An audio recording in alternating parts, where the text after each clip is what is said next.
Is the derivative operator a linear operator? I like this. Well, let's see. And let's first assume that we are working in the basis, the standard basis, which is 1x and x squared. In other words, if you supply me with any polynomial p of x, then I can write it as a linear combination. Let me call it maybe a x squared plus b x plus c.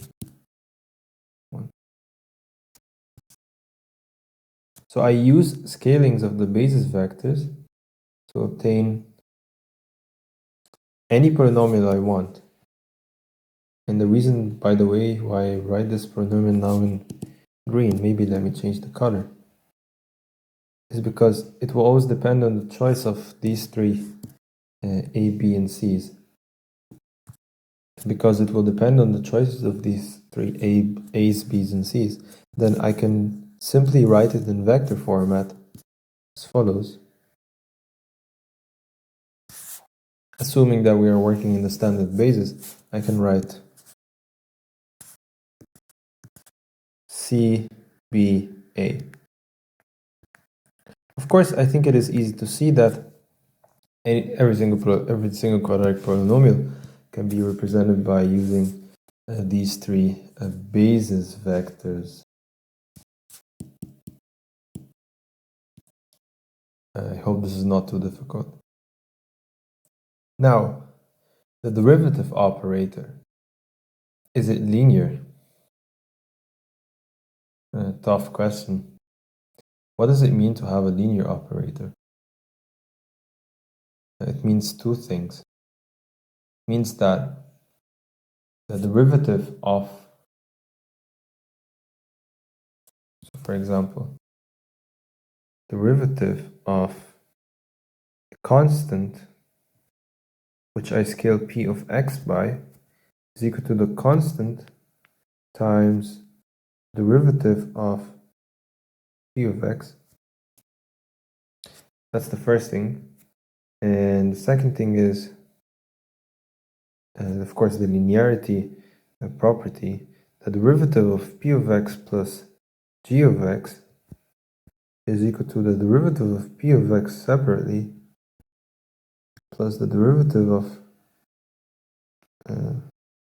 g of x. I hope this is not confusing. This is just a d.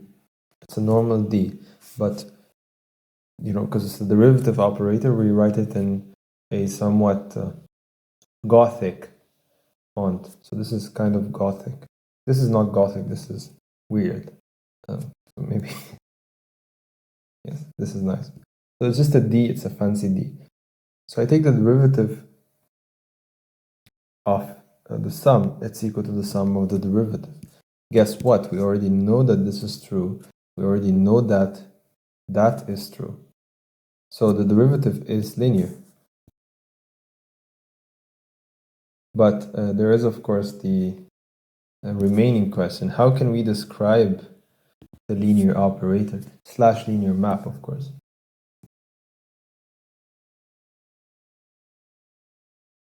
Just a second.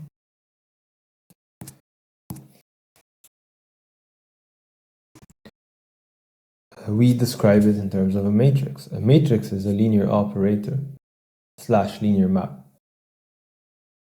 This is what we've been reiterating for some time now. And what is really interesting here is that when we, for example, let's take this vector p of x, and let's take a look at the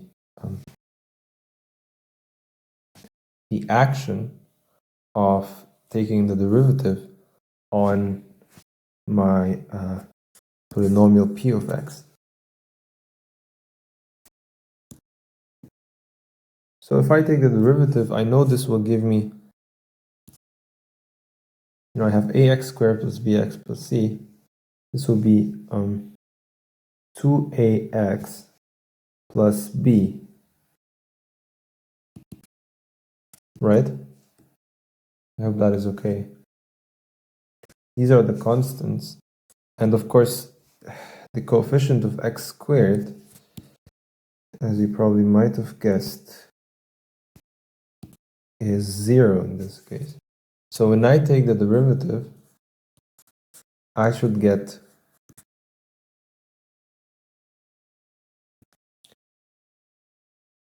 what should I get? Try to pause the video and think about this and try to compare with this setup. The truth is that I will get a 0 because, no, 0 will be here, the coefficient of x squared. The coefficient of x, which is b, will become 2a, and c, which is the coefficient of the vector 1, and the basis vector 1 will be b. So, in other words, D is the matrix where if I apply D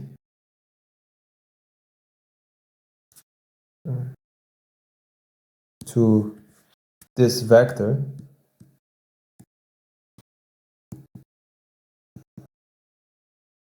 I will get the other vector, which is here. Now, the only reason why we can write the derivative operator as a matrix is because it is linear. A linear operator / linear map. If it was not linear, then we wouldn't be able to write it as a matrix. This is very important. So how do you find this matrix? I have a really good idea for doing that.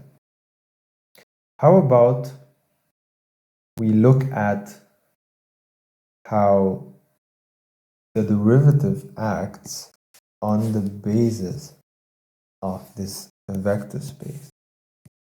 Because if I say every single vector, in this case, every single polynomial in the vector space can be represented like this, and I apply the derivative operator to the basis vectors, which are included literally in every single polynomial, then I will be able to represent my vector in the new base. Let's take a look at this and then we'll see. So my idea is to look at the derivative of the three basis vectors, which are 1, x, and x squared, separately, of course.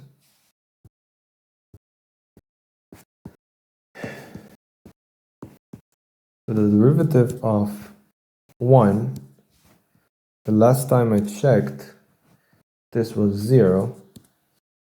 The derivative of x, I think it is 1. And the derivative of x squared, I think is 2x. So this is not too difficult. But here's the thing. These original basis vectors I can write as actual vectors. So for example, this 1 would be written as the vector which is 1, 0, 0, as per this scheme here. So this is constant value, 1 times 1. This is the basis vector. No, the basis vector is colored in purple. Yes, purple. So 1 times the basis vector, which is 1. And the other entries are 0. I could do the same thing for x. So I have 1 times x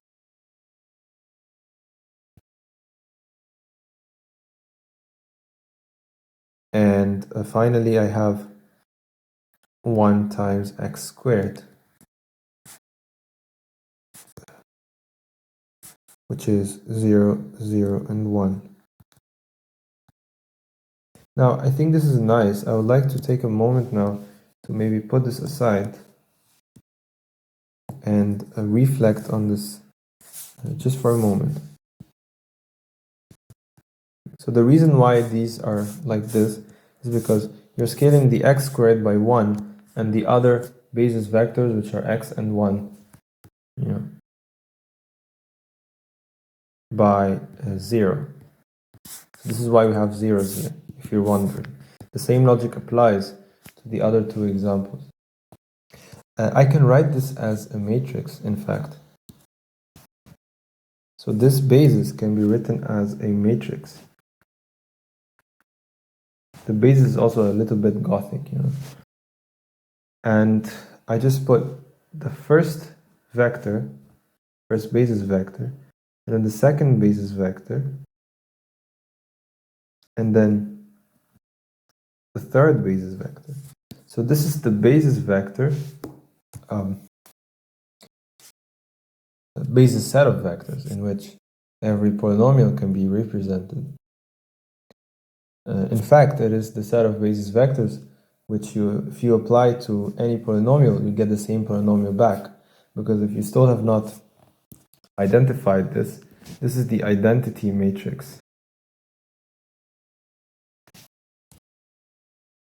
You know, ones on the diagonal and zeros everywhere else. I hope it looks familiar.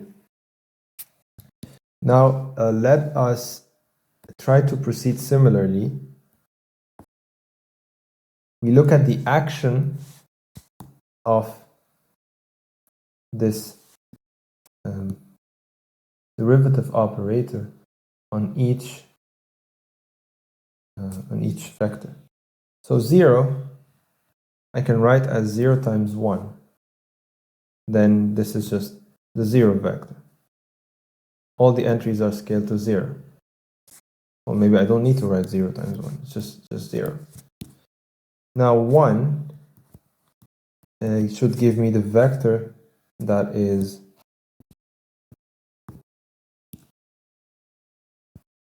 zero. No, actually 1, 0, and 0. Because, you know, this is the constant. It gets scaled by 1, and the other entries are always 0. So it's exactly this vector here. You know, x becomes the vector 1. And 2x is... Can you try to pause the video and do it? Or think about what it should be. It should be 0, 2, and 0. Because 2 is the coefficient of x. And x is a basis vector. Okay, well, how about I put this in a matrix now? Get 0, 0, 0, 1, 0, 0, and 0, 2, 0. Then I claim that this is precisely my derivative operator. I want you to also put this in comparison, in direct comparison with the basis that I have here. So this is the vector, which is the 1. This is 1, by the way, here. Wondering. This is what happens to x, and this is what happens to x squared. So I have successfully described the action of the derivative operator on the basis vectors. Then if I have a vector that looks like this, I know I can write it.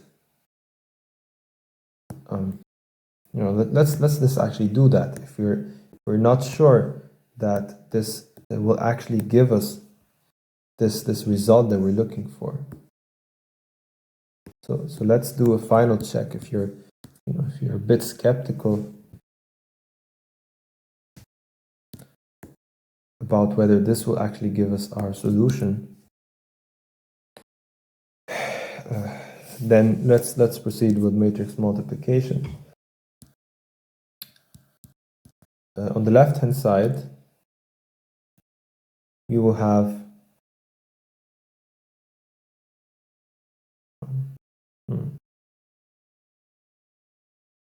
yes, so this matrix multiplication I can write as a dot product of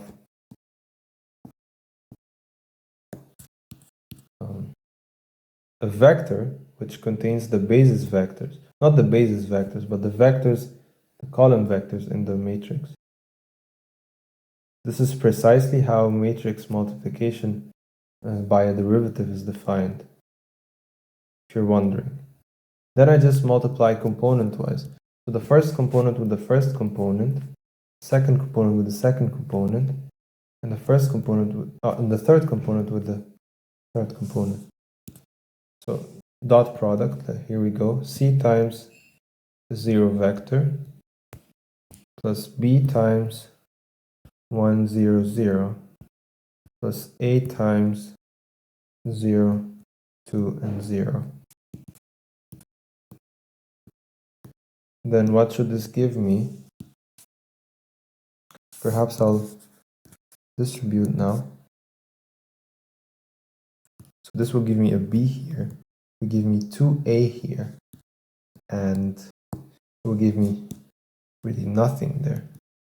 So it looks like it is sufficient to look at the action of the operator on the basis vectors.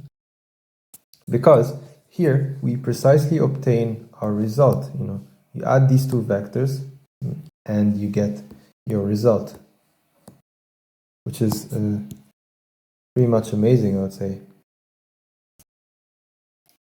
And of course, it comes with it this very interesting conclusion. To look at the action of the derivative operator on an element in the vector space, like, for example, p of x, we only need to look at this action on the basis vectors.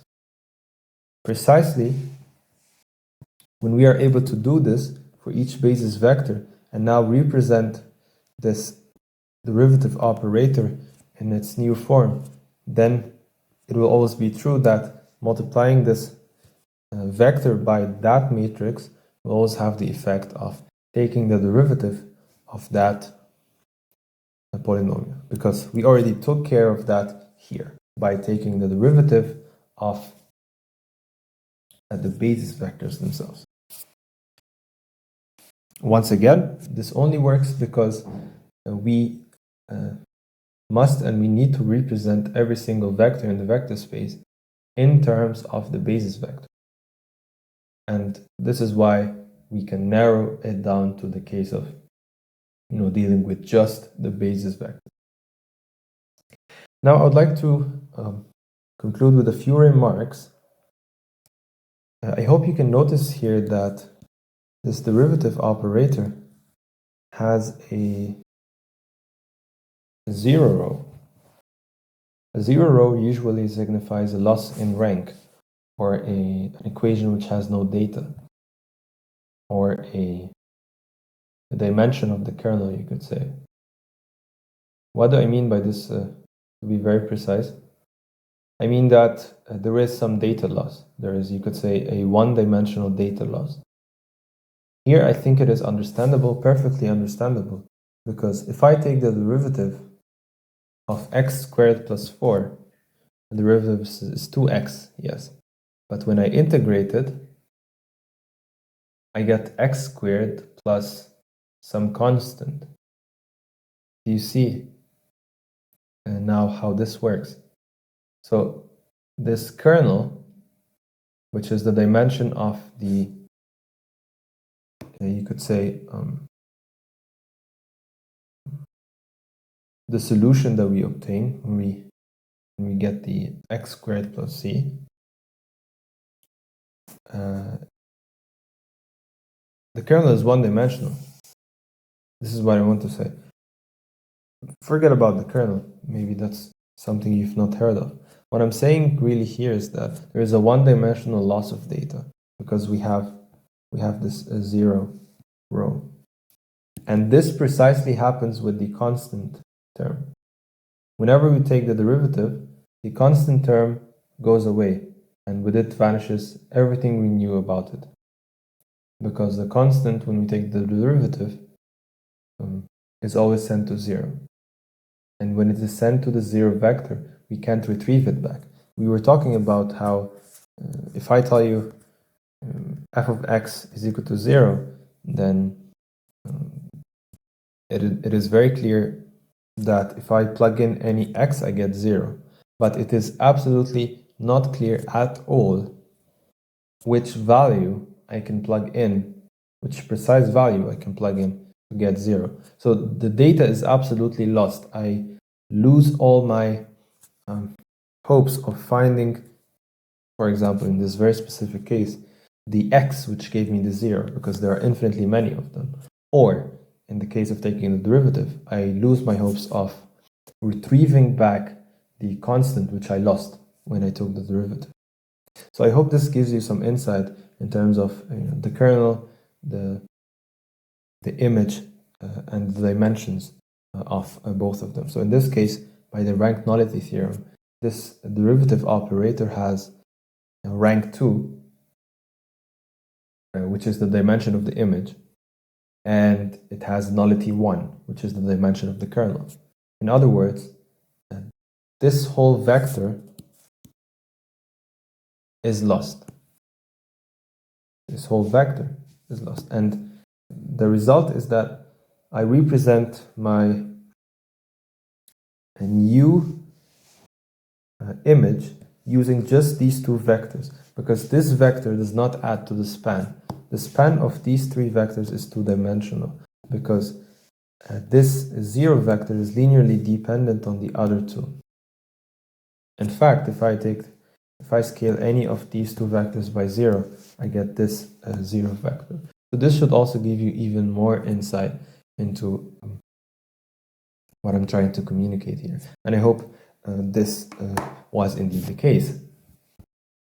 This is really all I wanted to say for this very nice exercise.